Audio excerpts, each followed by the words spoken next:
अहिल्यानगर जिल्हा बँकेच्या आगामी निवडणुकीआधी मोठी घडामोड समोर आली आहे. सलग 2 टर्म म्हणजेच 10 वर्ष संचालक राहिलेल्या व्यक्तींना पुन्हा निवडणूक लढवण्याबाबतचा अडथळा दूर होण्याची शक्यता आहे. त्यामुळे चंद्रशेखर घुले, सीताराम गायकर, अंबादास पिसाळ, अण्णासाहेब म्हस्के आणि अरुण तनपुरे या 5 संचालकांना तिसऱ्यांदा संधी मिळू शकते. पण 10 वर्षांचा नियम नेमका काय आहे? या 5 संचालकांना पुन्हा निवडणूक लढवता येणार का? आणि त्याचा जिल्हा बँकेच्या राजकारणावर काय परिणाम होणार? या सर्व प्रश्नांची उत्तरं आजच्या व्हिडिओमध्ये जाणून घेणार आहोत. नमस्कार, मी तन्वी आणि तुम्ही पाहत आहात सत्ता मंच. बातमी नव्हे तर बातमी मागचं विश्लेषण.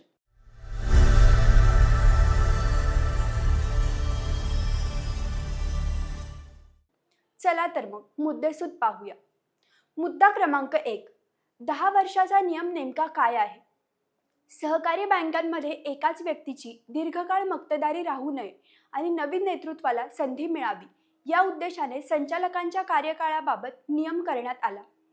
या नियमानुसार जिल्हा मध्यवर्ती आणि नागरी सहकारी बँकांमध्ये 10 वर्षे किंवा त्याहून अधिक काळ संचालक राहिलेल्या व्यक्तीला पुढील निवडणूक लढवण्यास अडथळा निर्माण झाला होता.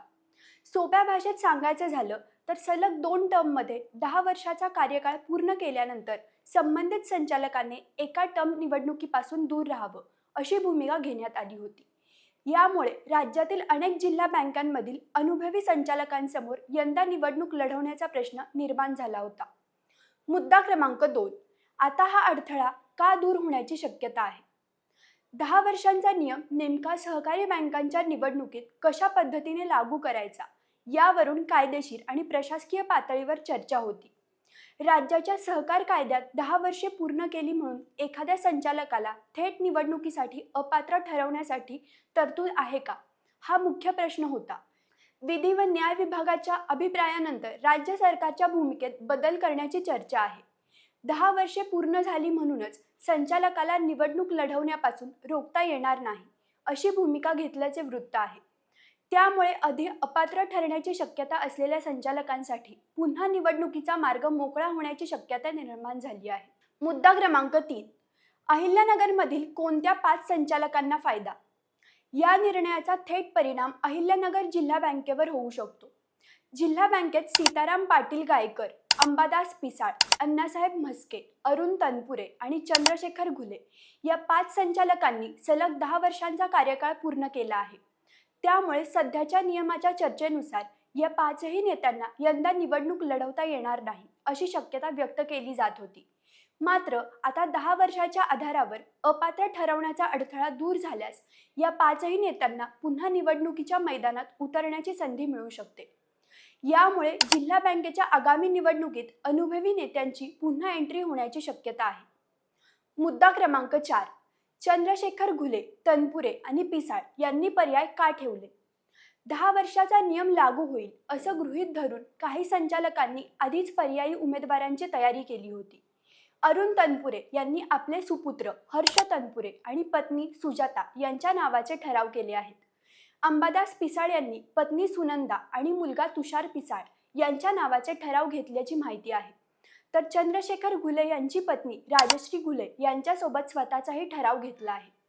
म्हणजेच घुले यांनी स्वतः निवडणूक लढवण्याचा आणि पर्यायी उमेदवाराचा असे दोन्ही पर्याय खुले ठेवले आहेत. आता जर 10 वर्षाचा अडथळा दूर झाला तर या नेत्यांना स्वतः निवडणूक लढवायची की कुटुंबातील व्यक्तीला संधी द्यायची हा निर्णय महत्त्वाचा ठरणार आहे. मुद्दा क्रमांक 5. गायकर आणि म्हस्के यांचं काय? सीताराम गायकर आणि अण्णासाहेब म्हस्के यांच्या नावाचा ठरावात समावेश नसल्याची चर्चा आहे. मात्र ठरावात नाव नसल्यामुळे त्यांची उमेदवारी पूर्णपणे संपते असं म्हणता येणार नाही. संबंधित संस्था, सभासदत्व, मतदारसंघ आणि निवडणुकीचे नियम यानुसार त्यांना उमेदवारीची संधी मिळू शकते. विशेषतः ओबीसी प्रवर्गातून निवडणूक लढवण्याची शक्यता असल्याची चर्चा आहे. त्यामुळे या दोन्ही नेत्यांच्या उमेदवारीचं अंतिम चित्र निवडणूक प्रक्रियेतच स्पष्ट होणार आहे. मुद्दा क्रमांक 6. मोनिका राजळे, करण ससाने आणि शंकरराव गडाख यांना अडचण का नाही? या संपूर्ण प्रकरणात आमदार मोनिका राजळे, करण ससाने आणि शंकरराव गडाख यांची परिस्थिती वेगळी आहे. मोनिका राजळे यांची 3री टर्म असली तरी त्यांची पहिली टर्म पूर्ण झालेली नाही. त्या पोटनिवडणुकीतून संचालक झाल्या होत्या. त्यामुळे त्यांचा सलग 10 वर्षाचा कार्यकाळ पूर्ण होत नाही. करण ससाने यांच्या बाबतीतही पोटनिवडणुकीमुळे 10 वर्षांचा सलग कार्यकाळ पूर्ण होत नसल्याचं सांगितलं जात आहे. तर शंकरराव गडाख यांनी 2017 ते 2021 या काळात एक टर्मची विश्रांती घेतली होती. त्यामुळे या तिघांना सलग 10 वर्षांच्या निकषामुळे उमेदवारीची अडचण नसल्याचं मानलं जात आहे. मुद्दा क्रमांक 7. आता जिल्हा बँकेचे राजकीय गणित कसं बदलणार? जर 10 वर्षांच्या आधारावर अपात्र ठरवण्याचा नियम लागू झाला नाही तर चंद्रशेखर घुले, गायकर, पिसाळ, म्हस्के आणि तनपुरे हे पाचही अनुभवी संचालक पुन्हा निवडणुकीच्या मैदानात उतरू शकतात. यामुळे ज्या मतदारसंघांमध्ये त्यांच्या कुटुंबातील पर्यायी उमेदवारांची तयारी झाली आहे तिथेही समीकरण बदलू शकतं. एकीकडे अनुभवी संचालक पुन्हा मैदानात असतील तर दुसरीकडे नवीन उमेदवारांनाही आपली रणनीती बदलावी लागू शकते.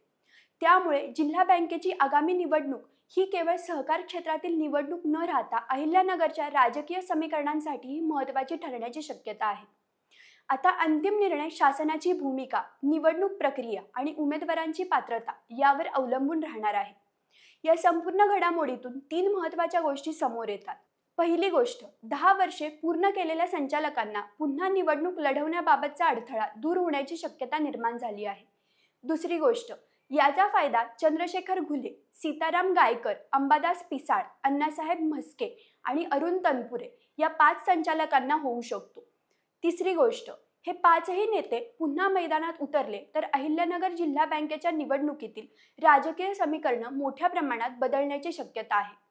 आता तुम्हीच सांगा, तुमच्या मते 10 वर्षे संचालक राहिलेल्या अनुभवी नेत्यांना पुन्हा निवडणूक लढवण्याची संधी मिळायला हवी का, की नवीन नेतृत्वाला संधी देण्यासाठी 10 वर्षाचा नियम कायम राहायला हवा?